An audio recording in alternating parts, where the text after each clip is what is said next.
Another rally for Ukraine here at the Place de la République in Paris, one of hundreds across Europe these days. Alongside Ukrainian and other national flags, there are also some European Union ones. People here say they are proud to be EU citizens.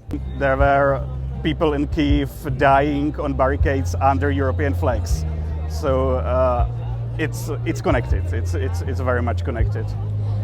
Pour moi, l'Europe fait partie de ma culture. For me, Europe is part of my culture. We have common borders with Belgium, Italy and Germany, and for me, Europe means peace. Et avec d'autres pays, tous ces pays m'entourent depuis que je suis né. Et naturellement, pour moi, l'Europe, ça veut dire la paix. Since Russia invaded Ukraine in February, the 27-member EU has taken some historic decisions, sanctioning Russia, taking in more than 3 million Ukrainian refugees, and collectively sending millions of dollars of military equipment to Ukraine for the first time. Several recent surveys show EU citizens strongly back these and other measures to degrees rarely seen before. The EU has the capacity to act. And when it has the will to act, it does so.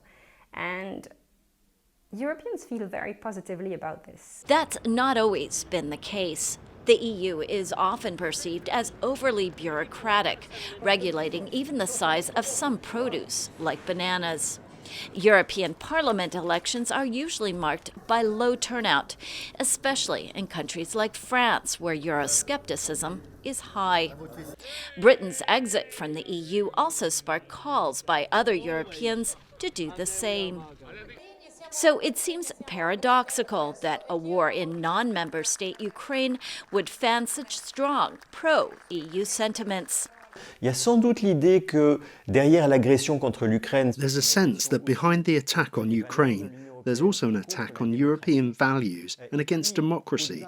Beyond Ukraine, there's also a fear for the Europeans themselves and for the integrity of the EU and peace in Europe. Pour la paix en Europe. Today, Europe and the Ukraine war are key election themes.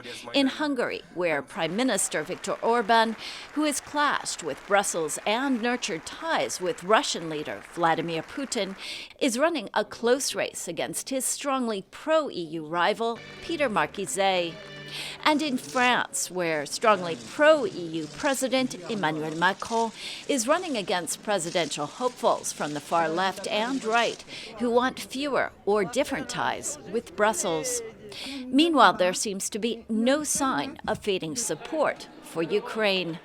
You know, European citizens are doing this for Ukrainians, but they're also doing this because they are afraid of what comes next for them. And so they understand that they need to be on the front line. This shock of a war on their doorsteps appears to be driving home to EU citizens just how important it is to live in a strong, peaceful, and united Europe.